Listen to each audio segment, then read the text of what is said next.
Hello and welcome to this video on trigonometric functions and their reciprocals. To start off with, we're going to do a little review of some things you've already learned about before and expand that to some new things, those being those reciprocal identities I mentioned a little bit ago. So in this particular review problem, we have a right triangle with sides A, B, and C. And we know that angle A, the one down here in the bottom left corner, is going to be 40 degrees. And that would mean that our angle up at the top is 50, but we don't necessarily need that information. We also know that side B is going to be equal to 8. And we want to know, well, how could I find the lengths of C and the length of A? So we'll start with side A first, and we'll do that in red. We first need to locate, well, this side B, we know that as the adjacent side because that is next to our angle. It's connected to it. We also know that our C is our hypotenuse side.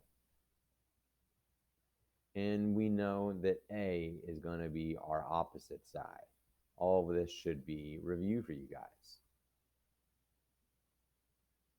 Now, if I wanted to now find A and use B to get it, I know that I need the opposite side and I have the adjacent side. So opposite and adjacent means we're going to use tangent. So I would be doing the tangent of 40 degrees.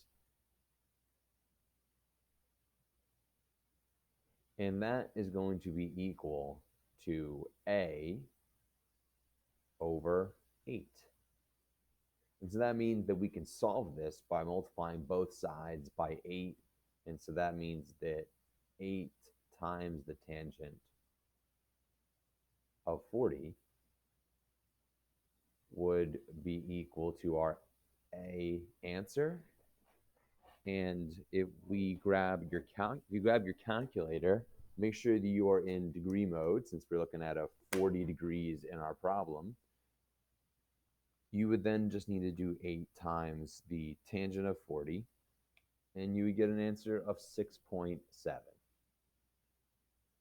So we have found our first answer. Now, to get our second answer, we need to find C. So we'll use the 8 to find C, like we just used the 8 to find A a moment ago. So now if we know our adjacent side and we need our hypotenuse side, adjacent and hypotenuse means we're going to use cosine. So that means that we would be doing cosine of 40. And that is going to be equal to 8 divided by C. And we would, 8 divided by C. So now we have a little bit different of a process here. So the first thing I would do would be to put a 1 underneath of this left side. And then I can cross multiply. Do 1 times 8 and C times the cosine of 40. And then I would write that down here right underneath it. And so now C times the cosine of 40 would be equal to 8. And then all you have left to do is divide both sides by the cosine of 40. So I would have 8 over the cosine of 40 as my answer here. And I can put that into my calculator, and that answer gives me 10.4. So we have there now reviewed 2 out of our 3 trigonometric functions. The other one we didn't talk about was sine. Sine is opposite over hypotenuse. So that would be like sine of 40 is equal to A divided by C. And those are the 2 ones we needed in the problem. That's why we didn't end up using sine in our solution. Moving on to part two, we have some different triangles here, and you'll notice in some of them we have a 90-degree angle marked. Whenever you're using these trigonometric functions, whether the three we just talked about are the three more that we'll talk about in a moment, we are only able to use them with solving right triangles. As you've seen in the unit circle stuff we talked about so far this chapter, you can use it for bigger angles, but we'll talk about some different laws in future classes a little bit later this week on how to use sine and cosine to solve a non-right triangle, like the one you see in the top right of our screen right now. So just keep in mind that no matter where, depending on where your angle is, your opposite, hypotenuse, and adjacent sides could be different. In our example before, we had our angle in the bottom left, but if our angle is in the top right of this particular right triangle here, just remember that our hypotenuse is always locked in place. It's always the longest side of a right triangle and opposite from your 90-degree angle. And in this case, the bottom side would be the opposite, and the side on the right of our right triangle, this would be the adjacent side. So that is important to remember there. And just remember that the two angles you're using, the ones that aren't 90 degrees, are always going to be attached to your hypotenuse, and the side also attached to it with your hypotenuse to make the angle. That's always going to be your adjacent side. Your opposite side is never connected to the angle you're using in a right triangle. Otherwise, you just notice that some of these right triangles are oriented in different ways, so they can be pointing in any direction you want. And you can still use these same three familiar trig ratios and trig functions in order to solve them for missing sides. And we also can use missing angles. We've talked about inverse trig a little bit as well. So just a little review of that really quickly.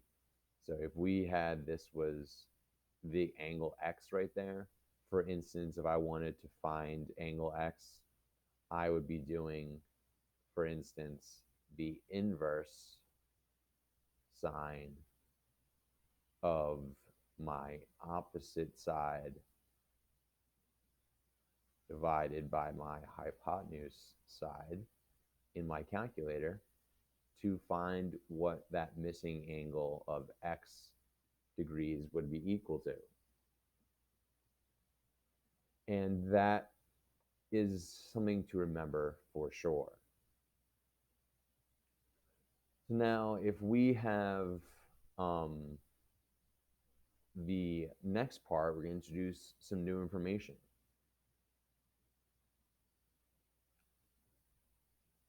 If we can see here our three familiar trigonometric ratios, and we have sine and cosine and tangent. Remember that we can use like SOHCAHTOA to remember this. So sine is opposite over hypotenuse. Cosine is adjacent over hypotenuse. And finally, tangent is opposite over adjacent. And you can read that as SOHCAHTOA. A good acronym to remember what we're learning and what we're reviewing really right now. And depending on, as you kind of think about like what we go on last time, we have those each kind of as ratios. So you think about your input is the angle, and this, remember, the little circle with a line through it is called theta. It's a Greek letter to represent an angle that you don't know. Usually your variables like x are used for side lengths or things like that you don't know, and not really an angle per se. And we have all three of them that you're familiar with in front of us. And so now if we look at these fractions here, so if we compare opposite over hypotenuse to hypotenuse over opposite, the numerator and denominator have basically just switched places. So what it's called when you have that, and that's the same thing with all of these, those are referred to as reciprocals. A reciprocal is just a fraction that has been turned upside down. So for instance, in regular numbers terms, if you had an original fraction that was 3/4, your reciprocal fraction would then be 4/3, and it would be upside down. And that brings us to our brand new trigonometric functions, which are called the reciprocal trig functions. And so we have the opposite. The reciprocal of sine is going to be cosecant, and that's hypotenuse over opposite. Our cosine is the reciprocal is secant, and then tangent, the reciprocal is cotangent, and each of them are being basically flipped upside down versions of what we had before. And you can see that displayed in front of us on this slide, where we have sine of an angle is equal to this fraction. So that means cosecant is equal to the upside down fraction. And depending on what kind of problem you're doing, that might be easier to solve, or you might be using it for other more advanced trigonometric ideas that we're not getting into right today, but you can imagine how that might be useful to have a fraction be kind of a reversed around version of itself. And they work the exact same way as the trig functions that you are more familiar with. They're just flipped upside down. And the difference is really only that. And so now if you're going to put this into a calculator, unfortunately, most calculators do not have buttons that coincide with these reciprocal trig functions. But keep in mind that when we talk about reciprocals, what I mentioned before, so if I have something that was like the number 5, well, that's not a fraction really. So if I wanted to find the reciprocal of 5, I'd have to put it over a 1 first, and then I would know, well, the reciprocal of 5 over 1 would then be 1 over 5. And that's how you can think of this stuff going on with these trig functions, in that you have sine of theta.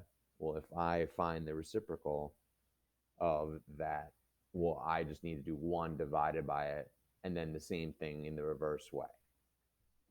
But otherwise, they work exactly the same in the same way for this. And the very last thought we'll cover is how to remember which one goes with which. And something that somebody mentioned to me last year, I think, was that each of these reciprocal identities and trig functions have to have a co thing with it. So you can see that sine has cosecant and it has a co. Tangent has a cotangent, so it has its own co. And I mean co like co right here, and then cosecant. But then cosine is starting out with a co, so it doesn't need a co in its reciprocal. So cosine goes the only one that doesn't have a co in front of it, and then sine has cosecant, tangent has cotangent. And that covers the basics of reciprocal functions, trigonometric functions. Thank you for watching.